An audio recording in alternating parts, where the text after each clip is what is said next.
Hola, buenas noches. Constructores de catedrales. Este era el oficio de los primeros masones de la historia que guardaban celosamente en las logias los secretos de sus técnicas. Los documentos masónicos más antiguos datan del siglo XIV y fue en el XVIII cuando la organización empezó a admitir masones no relacionados con la construcción. En nuestro país hay dos grandes grupos masónicos, la Gran Logia de España. El masón es un hombre que pretende mejorarse a sí mismo internamente y por lo tanto mejorar a la sociedad donde vive. Y la Gran Logia Simbólica. Creemos que en este caos aparente que es el mundo se puede producir algún tipo de orden, aunque sea proyectado por nuestra voluntad.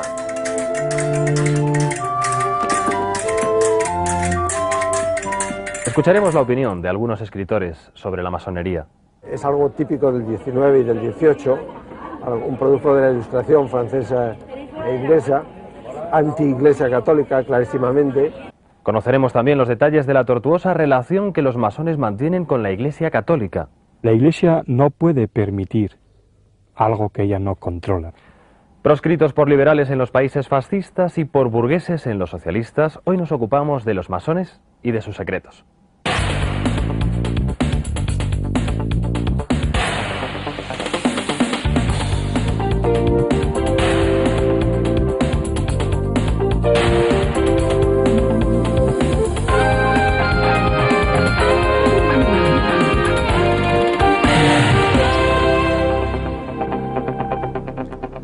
La masonería entró en España por influencia inglesa y fue entre el ejército y las clases altas donde encontró más adeptos. En 1936 se dividía entre el Gran Oriente español y la Gran Logia de España.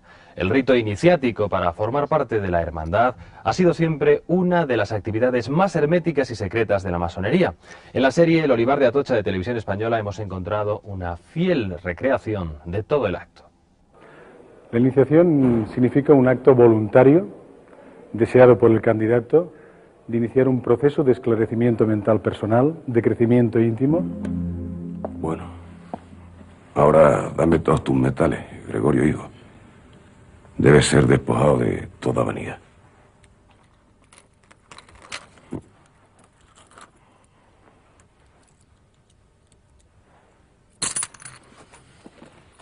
El ritual de iniciación lo que pretende fundamentalmente es que el candidato sea consciente del paso que va a dar, de que empiece a mirar para dentro de sí mismo como primer paso inicial, y después que sea consciente de que va a dar un acto de libertad muy importante. Caballero, van a empezar las ceremonias de vuestra admisión en la orden francmasónica, accediendo a vuestra espontánea petición. Si en cualquier momento os arrepentís del paso que vais a dar, servíos indicármelo y saldréis de este recinto sin que podáis ser molestado y sin obstáculos de ningún género. A la puerta del templo llaman profanamente. Venerable maestro, a la puerta del templo llaman profanamente. Ved quién llama de ese modo. ¿Quién va? Soy el hermano experto que conduce a un profano, el cual desea penetrar en nuestros augustos misterios. ¿Qué indiscreción es la vuestra, hermano experto? Continuamente durante ese acto, durante esta ceremonia, lo que le van a pedir continuamente es si es consciente, primero, de lo que hace, por tanto le van a pedir un grado de conciencia elevado, y la segunda, de que empiece a mirarse para adentro, porque posiblemente, tal como decimos en masonería, quizá el principal enemigo esté dentro de sí mismo, y quizá lo primero que hay que hacer es conocerse a sí mismo, y a partir de ese momento empezará a ser un hombre libre. Hermano secretario, ¿es este el profano que esperábamos? Sí, venerable maestro. Dan de entrada. Lo que pretende toda la ceremonia de iniciación es que de manera consciente por parte del candidato se refuerce de manera intensa ese acto de libertad, ese acto voluntario y ese acto de mirarse hacia adentro.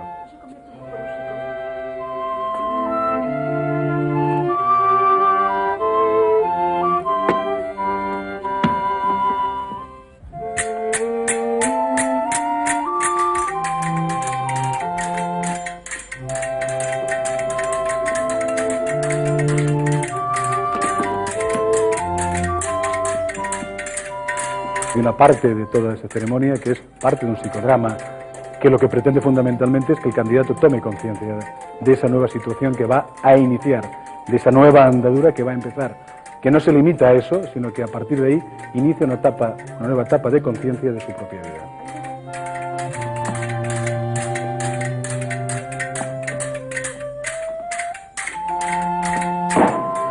Este viaje quiere significar el conjunto de las pasiones humanas. De los recuerdos más importantes que nos hace revivir nuestra propia iniciación y además nos hace vivirla de otra forma y vivirla con otra intensidad y ponernos del lado del candidato que se está iniciando en aquel momento. Hermano primer vigilante, ¿qué pedís para el profano que se halla entre columnas? Luz. Hermano segundo vigilante, ¿qué pedís para el profano? Luz. Hermano orador, vos como representante de la ley, ¿qué solicitáis para el profano? Luz.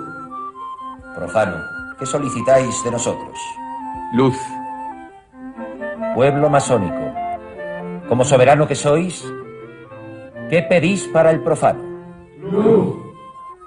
La luz le será dada al tercer golpe de mallete que parta del oriente.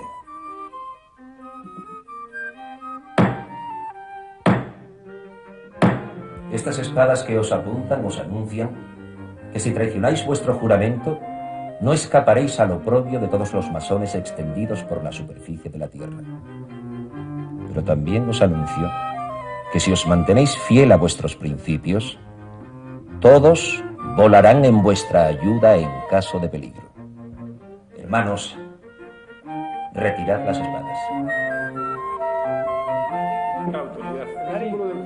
Un abogado vasco de 41 años ha sido investido el pasado día 7 en Vitoria como Gran Maestro de la Gran Logia Simbólica de España. Javier Otaola, funcionario del gobierno vasco que ocupa ahora la máxima dignidad de una de las logias más importantes de España, reflexiona sobre el futuro de la masonería en el siglo XXI. Creo que va a ir creciendo lentamente, creo que va a ser una masonería muy viva, muy activa, intelectualmente, con ganas de hacer cosas.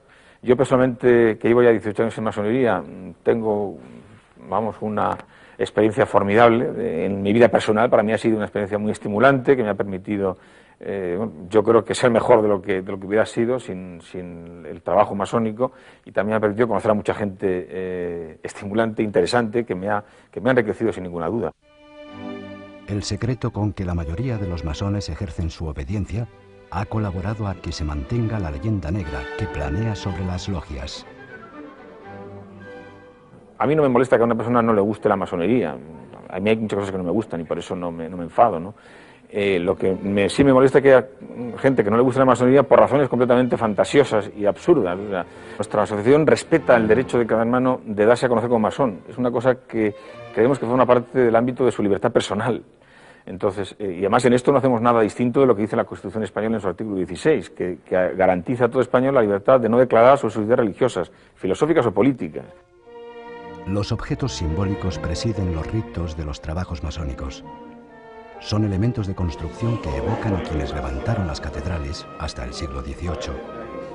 Ahora, a través de la simbología, el masón se considera constructor de un mundo mejor. Si estamos aquí para construir, es que al menos creemos que cabe construir algo. Creemos que en este caos aparente que es el mundo se puede producir algún tipo de orden. Se puede producir algún tipo de orden aunque sea proyectado por nuestra voluntad, que ya es bastante.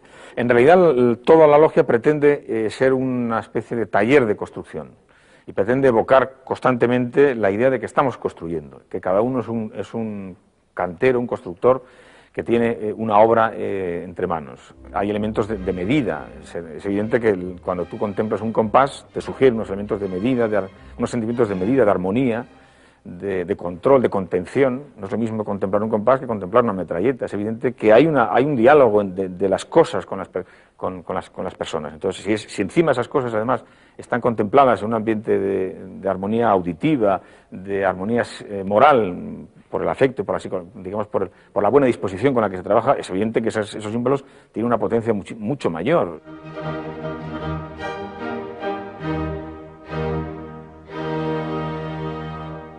En la organización de la hermandad están los llamados grados simbólicos o masonería externa que integran los aprendices, oficiales y maestros. Únicamente los escogidos, después de una selección estricta, pasarán a los 30 grados superiores de la masonería oculta. El masón es un hombre que pretende mejorarse a sí mismo internamente y por lo tanto mejorar a la sociedad donde vive y consecuentemente mejorar la ciudadanía del país donde reside. Hay que tener en cuenta que el ser humano es nuestra materia prima y por lo tanto tenemos que estar muy metidos en los acontecimientos que ocurren todos los días. Don Tomás Sarobe, empresario de 56 años, casado y con 2 hijos, se inició masón en Inglaterra hace 30 años. Desde hace 1 sustituye al fundador, don Lluís Salat, como Gran Maestro de la Gran Logia de España, una institución que se constituyó según la tradición masónica regular. Para constituir una Gran Logia regular es imprescindible tener la legitimidad de origen. Esto quiere decir que el origen tiene que ser cedido por otra institución regular. En nuestro caso fue Francia. La segunda es la territorialidad. Solo puede haber una Gran Logia por país, en este caso la Gran Logia de España. Además, para entrar en la masonería regular hay que cumplir estas condiciones. La primera es ser creyente, creer en un ser superior. Cualquier religión es válida. Segundo es ser varón, mayor de edad y ser de buenas costumbres. La razón principal por la que las mujeres están excluidas en nuestras ceremonias pues va sencillamente a nuestras costumbres ancestrales. No es que tengamos nada en contra de las mujeres, sino que seguimos una tradición. La Gran Logia de España fue reconocida hace 9 años por 152 grandes logias extranjeras, pero sus 2.500 afiliados están muy lejos del potencial de sus hermanos de otros países, como los británicos, con 600.000 miembros. No en vano, aquí la masonería ha sufrido reiteradas persecuciones. Sobre todo durante la época franquista se nos asociaba precisamente con todas las maldades de la humanidad. Esto afortunadamente va pasando por una época gradual de entendimiento y creo que una prueba de que ni somos misteriosos, ni secretos, ni extraños es que estemos aquí hablando abiertamente. Yo quisiera que se dieran una vuelta por nuestras logias, estamos abiertos a que vean cómo hacemos las cosas, quiénes somos y qué es lo que hacemos. La invitación nos permite conocer cómo es un templo masónico, el de la logia Friendship número 37 de Torremolinos. El templo masónico, que tiene la masonería como base el número 3, tiene 3 puntos importantísimos y básicos como son el venerable y los 2 vigilantes. Dentro del altar del venerable maestro tenemos los 3 puntos importantes de la masonería como son el volumen de la ley sagrada, que en España es la Biblia, la escuadra y el compás. Y como elemento importantísimo para que las tenidas tengan validez y sus acuerdos sean válidos, tenemos el libro o la carta patente, que es el documento que concede la Gran Logia de España a todas las logias que le concede regularidad universal dentro de la masonería. Estamos en el segundo punto de la logia, en el segundo punto en importancia, es el pedestal del primer vigilante, primer ayudante que tiene el venerable. Los elementos que vemos en el pedestal son, en primer lugar, el mayete, que es la representación, como hemos visto en el venerable maestro, del poder que se ostenta, la columna que representa el globo terráqueo y la piedra cúbica, ya el material preparado para poder encajar en la edificación del templo. Estamos por último en lo que es la tercera luz del templo masónico, lo que es igual el pedestal del segundo vigilante. Los elementos del segundo vigilante son la columna que tiene arriba en su fuste, tiene la representación del universo, y la piedra bruta, que es realmente el elemento básico de la masonería. Por eso el segundo vigilante la tiene, porque es la representación de lo que es el masón, de lo que debe hacer el masón, que es pulimentar su propia piedra, su propia personalidad, para llegar a encajar en el edificio que se pretende construir. Aquí es donde se reúnen, pero ¿de qué hablan los masones?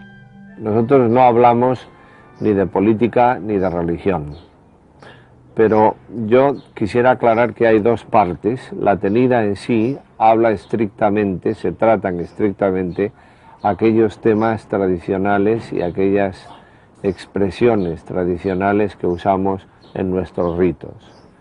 Parte integrante de esto es la beneficencia, es parte integrante de nuestra labor como masones. Y después en el ágape es cuando se pueden tratar más ampliamente temas mundanos.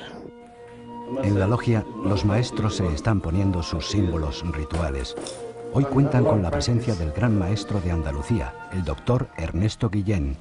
Celebran un acontecimiento especial. Aquí presento a venerable maestro Bob Dunstan, que es venerable maestro de nuestra logia, Friendship número 37 de Torremolinos. Es su última tenida como maestro, después de cual tengo la distinción y el privilegio de ser el primer español que preside esta logia, de la cual la mayor parte de los miembros son británicos. En las logias de la Costa del Sol están adscritos todos los residentes extranjeros que son masones. Por eso aquí los españoles están en minoría. Ingleses, nórdicos y franceses aportan experiencia a la joven y reducida masonería local.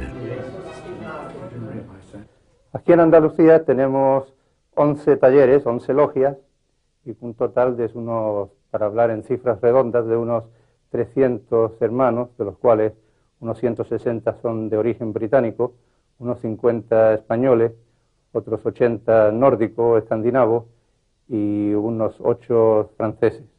Y lo que sí se puede decir de los españoles es que, para hacer honor a su individualismo, pues siempre son más individualistas que los anglosajones o los nórdicos, que tienen un sentido más cooperativista, y a mi opinión personal yo creo que el individualismo ha contribuido en el pasado a que haya esquismo y a que haya divisiones de opiniones que luego se han traducido en que talleres hayan tenido que cerrar por diferencias de opiniones, aseguro que todas ellas respetables.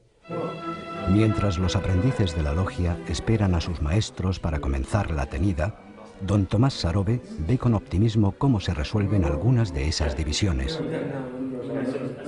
Recientemente acabamos de llegar a dar la bienvenida a una logia que tuvo una escisión de la Gran Logia de España hace tiempo y que ya han vuelto a nosotros.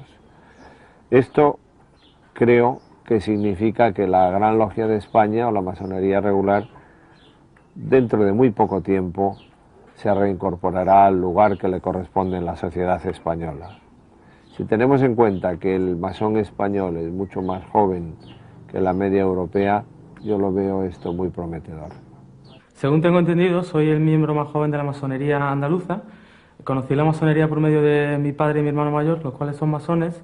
Me ha ayudado a comprender un sistema de conducta moral que nos enseña a dominar nuestras ambiciones, pasiones, el odio y los deseos de venganza que oprimen al hombre. Masonería es como una familia grande, es para grandísimo porque tiene más de 150 pueblos del mundo que está en masonería, y yo puedo ir a cualquier sitio y me tiene un amigo y un hermano. La masonería aún es una institución joven con apenas 4.000 miembros, la mayor parte de ellos seguidores de esta corriente regular.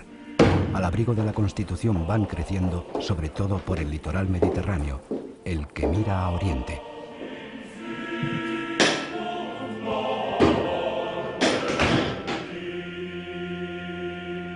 La masonería estaba prohibida en España desde 1940 y sus miembros perseguidos y castigados con la cárcel. En 1979 estas asociaciones secretas, que tenían una fuerte jerarquización con principios religiosos limitados a un simple deísmo, fueron legalizadas. En Testigo Directo hemos buscado la opinión de algunos escritores sobre lo que representa la hermandad y cuál puede ser su futuro. Eran sociedades secretas de apoyo en la lucha contra el absolutismo y el fanatismo de la religión, ¿no? Era introducir con los signos de la arquitectura, o sea, del racionalismo, un mundo de libertad dentro del oscurantismo. Se configura como un movimiento con sus propios ritos. Fue inmediatamente perseguido por la Iglesia Católica porque, en definitiva, ambos trabajaban en el mismo mercado en cuanto a las clientelas, y la masonería naturalmente además adquirió una fuerza política por razones excepcionales durante el siglo XVIII y sobre todo en el siglo XIX, que naturalmente la hacía enemigo de la Iglesia. Hombre, está tan bien organizada que siempre tendrá futuro, ¿no? Pero lo que se ha perdido un poco es el tabú de lo que era la masonería. La masonería antes daba miedo, daba un poco de prevención, daba recelo. Y ahora yo creo que se convive perfectamente con ella. Yo no creo que la masonería tenga ningún futuro. Me parece que es un vestigio del pasado, me parece que en estos momentos los impulsos espirituales que todos los seres humanos llevamos dentro están fraguando en un cambio de paradigma que no pertenece ya al judeocristianismo. Por lo tanto, creo que la masonería está condenada a extinguirse poco a poco y quizás sobreviva como sociedad filantrópica, como grupo de presión dentro de la economía mundial, pero eso, al fin y al cabo, no es más que adoración del becerro de oro, lo cual parece estar en contradicción con lo que inicialmente fueron las finalidades de la masonería. Mi bisabuelo Pepe era en grado 33 en la Logia Aurora de Cartagena, así que no sé yo quién eche tierra sobre su memoria. Era un tipo muy culto, era un tipo muy liberal y era una persona con horizontes muy abiertos, que después cuando llegó la guerra civil pues hubo que mis abuelos lo quemaron todo lo que quedaba del mandil y los libros y tal, pues bueno, porque llegaban las tropas nacionales y era peligroso tener eso en casa.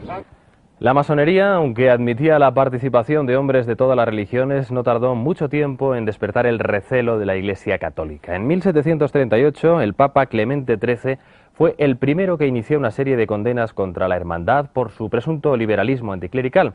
Y fue León XIII quien llegó a afirmar en 1884, en la encíclica Humanum Genus, que la masonería está en la parte del mundo capitaneada por el diablo. Hoy esta relación ha cambiado, pero la Iglesia sigue prohibiendo a los católicos pertenecer a la masonería. Nosotros hemos vivido en este pueblo hace unos años un terrible suceso con nuestro párroco, que ha denunciado parte de sus vecinos por haber tocado las campanas la noche de San Juan, porque él consideraba que el hecho de tocar la campana para llamar al fuego, para llamar a la hoguera al 23 por la noche, era un acto sacrilegio, según su teoría. La hoja parroquial publicada por la Iglesia aludía a las raíces más profundas de lo que en la forma solo aparecía en los juzgados como un uso indebido de campanas. Paulino, masón, boticario, mesonero y centro de la movida de Malleza, una pequeña aldea asturiana, aparecía reflejado como un pequeño Voltaire que lidera un ultraje a la Iglesia.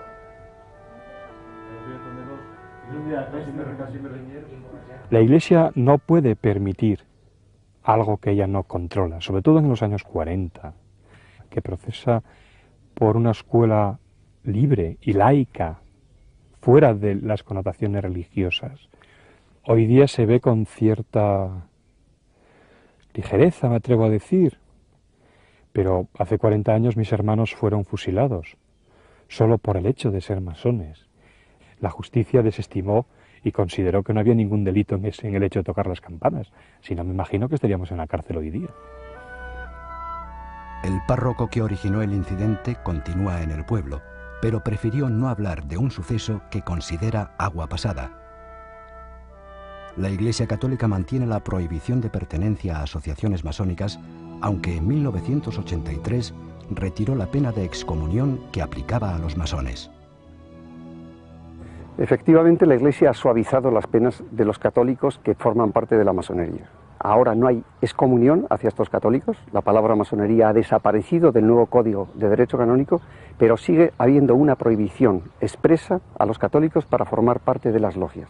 Esta prohibición procede del cardenal Ratzinger y se basa en el concepto de relativismo religioso. Es decir, el cardenal Ratzinger considera que hay muchos masones, algunas ramas masónicas, que consideran a las religiones en plano de igualdad, todas las religiones son iguales, y llegan a hacer mezclas religiosas. Eso desde la terminología católica no es admisible y por eso a los que son católicos el cardenal Ratzinger no les deja formar parte de las logias.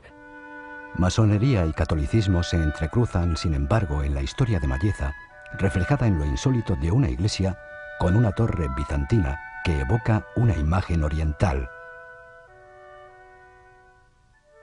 La tradición popular quiere que el edificio sea una copia de un templo masón, de un templo que existió en la isla de Cuba, que tenía, parece ser, unas características similares a este edificio, sobre todo la torre. Los emigrantes masones que volvieron de Cuba con dinero construyeron a finales del siglo XIX el edificio al que la Iglesia añadió en los años 20 la Cruz de Hierro. San Juan, patrón de Mayeza, y al que los católicos dedican su culto, vuelve a unir a quienes se declaran incompatibles. Los masones somos llamados los hermanos de San Juan, los hermanos juanistas, porque venimos de esta tradición de las fuerzas de la naturaleza, los fuegos de San Juan, especialmente los fuegos de San Juan de verano. Es una tradición muy antigua, pagana, que se fue, digamos, abandonando, pero que la masonería siempre ha tenido en su tradición. Hoy la situación se ha normalizado y los vecinos pueden tocar las campanas para convocar al fuego de la noche de San Juan. Un paso más en un proceso que ayuda a muchos masones a sacar a la luz su obediencia.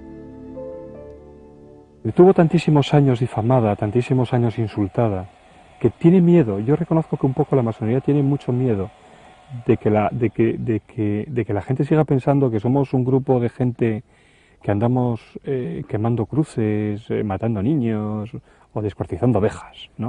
Es decir, somos un grupo de gente que se reúne cada 15 días en un lugar cerrado, que discute de filosofía, que discute de arte, que discute de las cosas más naturales de la vida, con nuestros dos grandes tabús, que es la religión y la política, que son temas que normalmente no solemos tocar en nuestras reuniones. El horizonte aparece despejado para la obediencia masónica en España. Después de décadas de tormentas ideológicas y represivas, los masones parecen dispuestos a salir del mundo del silencio que favorece los recelos y los juicios distorsionados.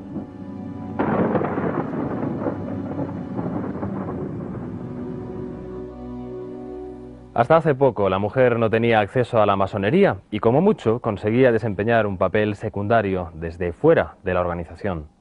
Pues yo me dediqué a esto de las logias precisamente porque mi esposo se hizo masón y entonces me encomendaron a mí este trabajo porque di yo a conocer de que era bordadora. Una pausa y les damos más detalles.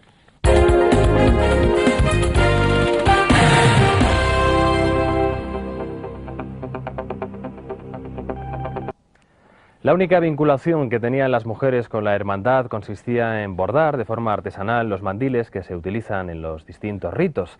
Hemos contactado con una mujer que se ha dedicado a esta actividad durante muchos años. Ella está casada con un masón, vive en Valladolid y en algún momento de su vida deseó formar parte de la logia. Leonor, desde hace más de 15 años, se dedica a bordar los mandiles, las bandas y los collares que los masones usan en sus ceremonias.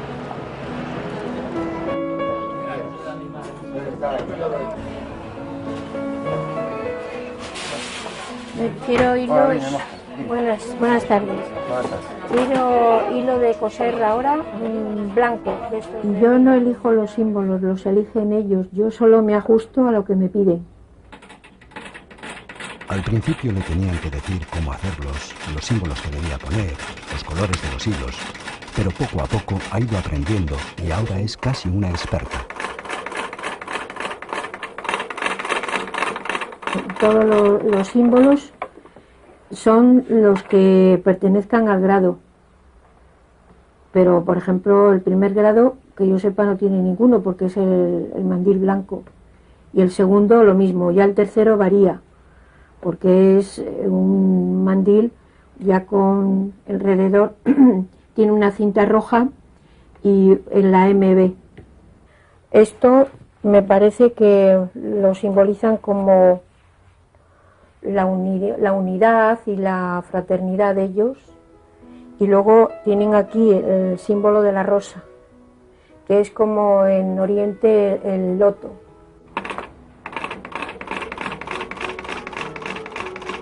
Lo habitual es que los encargos lleguen por parte de una persona que permanece en el anonimato. Si tengo confianza en alguna ocasión sí, pero generalmente se me suele olvidar, y como me lo encargan por teléfono la mayor parte de las veces, pues no hay ocasión.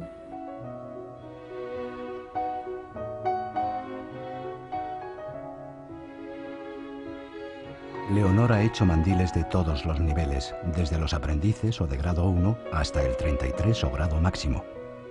Los primeros grados apenas tienen símbolos. Y este es el del grado cuarto, que esto simboliza el laurel y este es el ojo de Horus.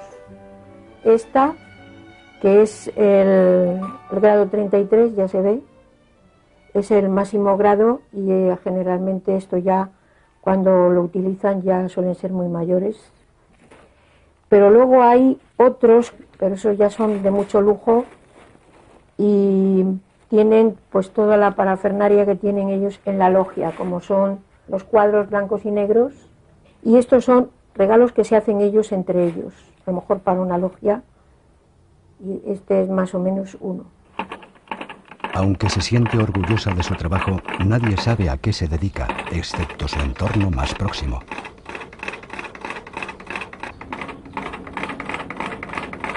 Pues yo me dediqué a esto de las logias precisamente porque mi esposo se hizo masón y entonces me encomendaron a mí este trabajo porque di yo a conocer de que era bordadora. Me han encargado cosas, las he mandado y yo no me entero quién es fulanito ni menganito. Nada más que yo lo hago, me pagan y punto. La satisfacción de mi trabajo es, claro, al entregarlo y que les guste, eso sobre todo.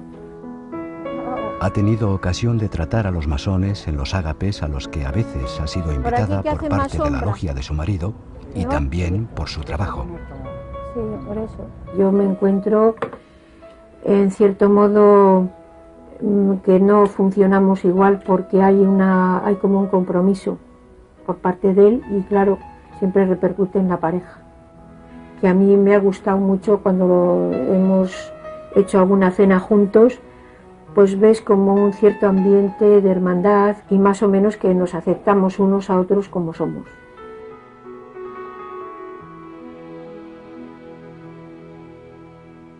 La discriminación por razones de sexo no se ha mantenido por igual en todas las organizaciones masónicas, a pesar de la fuerte tradición discriminatoria. A principios de la década de los 90 se permitió el acceso de mujeres a la Gran Logia Simbólica de España. Ascensión no solo pertenece a una de las logias mixtas que existen en nuestro país, sino que además ocupa en ella un cargo de alta responsabilidad.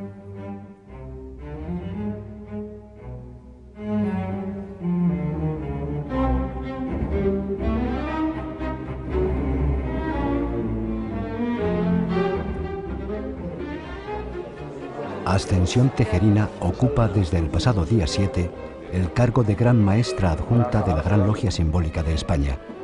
Es la primera vez que una mujer asume un puesto de tal relevancia en la masonería española, en la que el veto a la presencia femenina se mantuvo hasta 1991.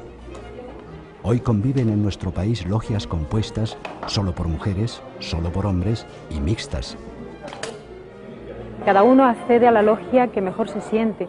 Quizás haya mujeres que se sientan mejor trabajando con otras mujeres, hombres que se sientan mejor trabajando ellos solos y personas que se sientan mejor trabajando juntas. Pero quizás el objetivo que yo tengo para este cargo es el poder quitar un poco la imagen negra que tiene la masonería, hacer que la gente de la calle nos conozca tal y como somos, con nuestras virtudes y con nuestros defectos.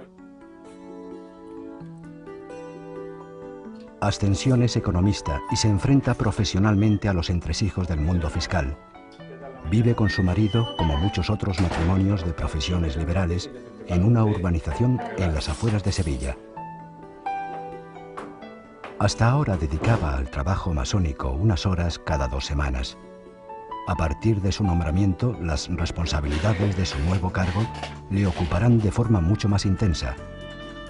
Ascensión proclama sin reparos su pertenencia a la obediencia masónica, aunque reconoce que no todos se atreven a hacer lo mismo. Puede afectar bastante negativamente, por desgracia, con la imagen negra que ha habido de la masonería en el tiempo del franquismo. Esto puede afectar negativamente y de hecho ha afectado a muchos hermanos negativamente en su mundo laboral y en su torno también a veces de amigos. Este no es el caso de esta pareja que comparte trabajo en logia y vida privada. José Luis parece vivir con una gran dosis de complicidad las nuevas responsabilidades de su esposa.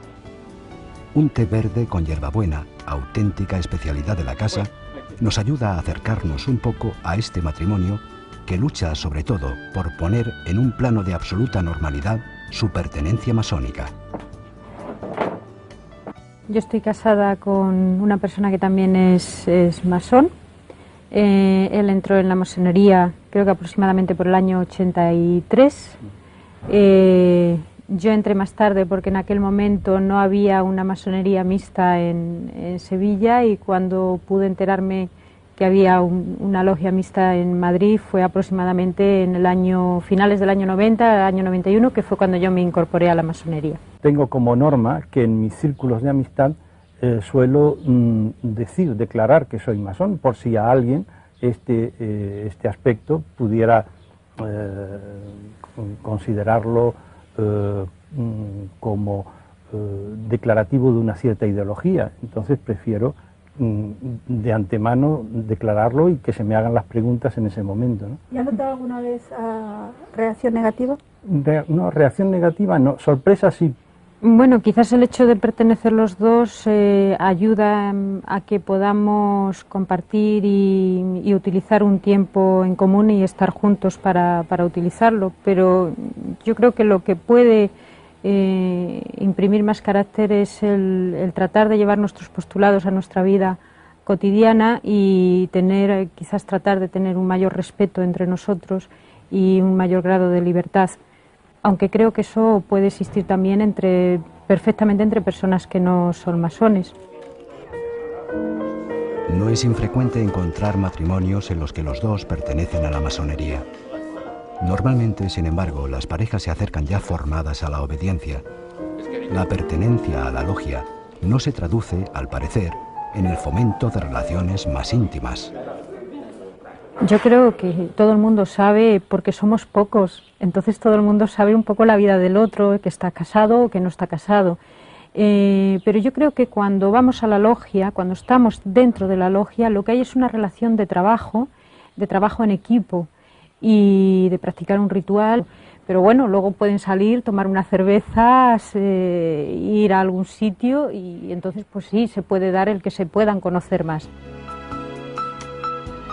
Ascensión y José Luis confían en que en un futuro no muy lejano todos aceptemos con normalidad el que alguien nos pueda confesar su condición de masón.